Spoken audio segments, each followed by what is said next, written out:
Hey guys, it's Oliver here on Watch Takes with Watches with Oliver. So this is episode 17 and I know it's been a while, so I'm making a video to update you guys what I've been doing because it does involve watches, but I know I have not been producing my weekly videos because I have just been busy, but things are normalizing and hopefully I should be able to create content on a weekly or almost weekly basis. So thanks very much for your patience.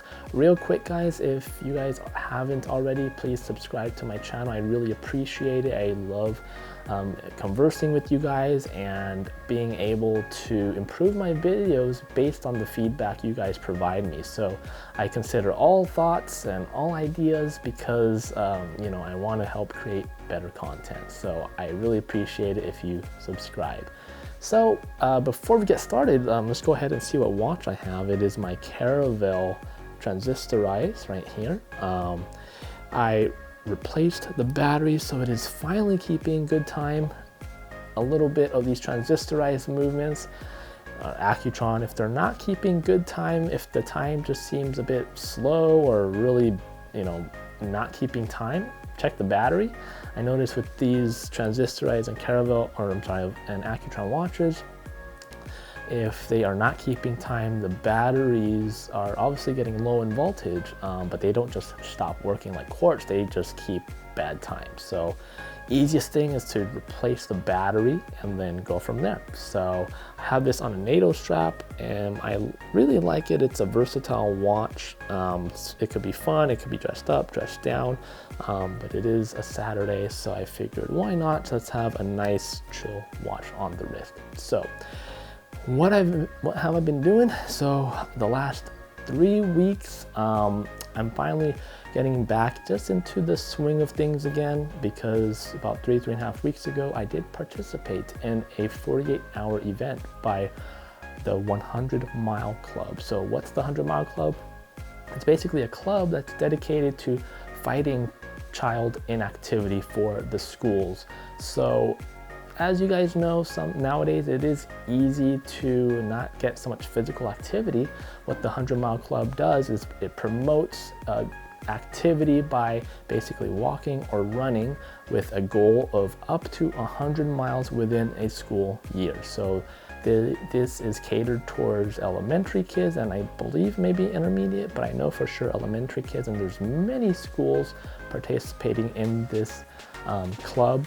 I was fortunate enough to also have fundraised for it and I did reach my goal, so thanks to the ones that did donate and help me fundraise, because basically it supports the kids in being able to run for the school year and achieving 100 miles within a school year. So the 48-hour event was a great event. Just being out there and just, you know, remembering why you're doing it, because we want to be able to promote the youth that, hey, you know, we being active is healthy and it can be fun at the same time, and that's what me and many other runners did out there.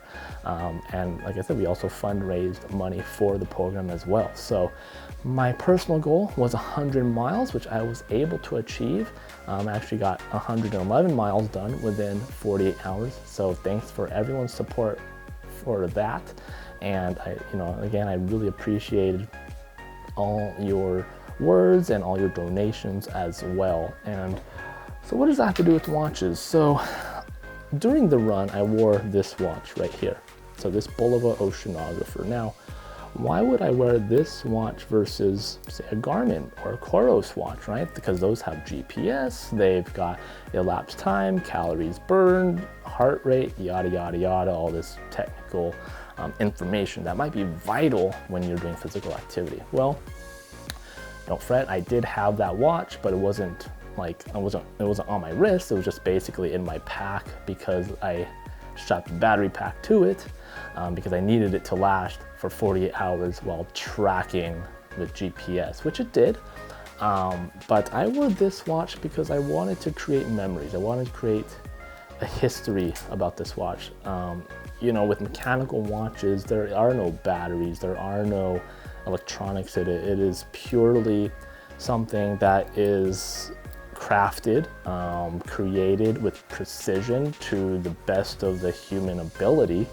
And you know, mechanical watches are just powered with spring power, right? A mainspring. And so there are no chemicals, no energy, power, artificial energy. You know, it's essentially just a mechanical piece. And there's something to it with a mechanical piece that you don't get from maybe, I was gonna say quartz not so much, but maybe with digital watches, right? That connection, that, hey, this is something that's going to outlast a lot of us, provided that maintenance is kept up. It's not like technology is just gonna come and go, something's gonna be better, but these mechanical watches are essentially timeless. And they show history with the scratches and how it was worn, where it was worn, and all that stuff. So I wanted to create history with this watch right here. The lume plots and the hour markers really helped me because they glow in the dark very well. Good job, Bulova. And I was able to see and calculate basically the elapsed time, elapsed hours, basically, because that's what I was counting for, of how far I had ran and what time it would be based on how fast I'm running and how long I've been running. So for example, if I calculated, okay, so I was running 4 miles an hour, and I would be doing 4 miles an hour for 4 hours, that's 16 miles. So by this time I should be at 16 miles or more, right? To me, that's what I enjoy remembering and just calculating it in my head, and mechanical watches help me do that. With the digital watch, even though it gives you a plethora of data, I don't, at least for me, don't really retain that information. The way I alluded to is basically, if you're putting in an address into your GPS and then you go ahead and start that, it tells you where to go. But then when you get there, you don't necessarily remember how you got there in the first place, right? Because you're just following orders, following direction, and you're not actively thinking, using your senses, using your eyes, trying to remember the street, where to go, left or right, and how to get there. So those processes help you remember how you get there versus it just telling you where to go and then boom, you're at your destination, but you don't necessarily remember where you're at. But with mechanical watches, to me, it helps me remember a lot. And also I'm just creating experiences with it. So that is why I wore a mechanical watch, specifically this watch. And it handled great. Visibility and all that stuff, no scratches. The weather was perfect. I wore it on the outside of my jacket. So it is a great watch to wear outdoors. And as a result, I also got my 100-mile finisher buckle right here. So thank you very much, 100 Mile Club, and for everyone else who supported the cause. I will be doing it next year for sure. I would like to do 135 miles, hopefully more, within 48 hours. So I wonder what watch I'll be wearing then. Last year I did a 24-hour event with them, and I wore my Omega Seamaster F300, which same thing, although it did not glow in the dark very well. You know, same concept that I used with that watch. So that is why I wore the Bulova in this race. And you know, thank you very much, 100 Mile Club, and for all the supporters out there. The second watch I have for you is basically my Caravelle World Timer right here. And so you must be wondering, what story did this bring? So I went to the Palm Springs Air Museum to take a look at the Darkstar plane. Now, what is Darkstar plane? If you guys are fans of the movie Top Gun Maverick, that is basically the airplane in the movie that was actually built in conjunction with Lockheed Martin and the Skunk Works division, which built all of the advanced planes for the U.S. military and basically for the U.S. And it was really cool to see it in person, right? I was fortunate enough to experience it at Edwards Air Force Base, and then now this time. But this time was a more intimate experience, more personable, and we got to hear the people who designed it talk and how it was designed, what made them do the decisions that they did with the airplane. So that was really cool.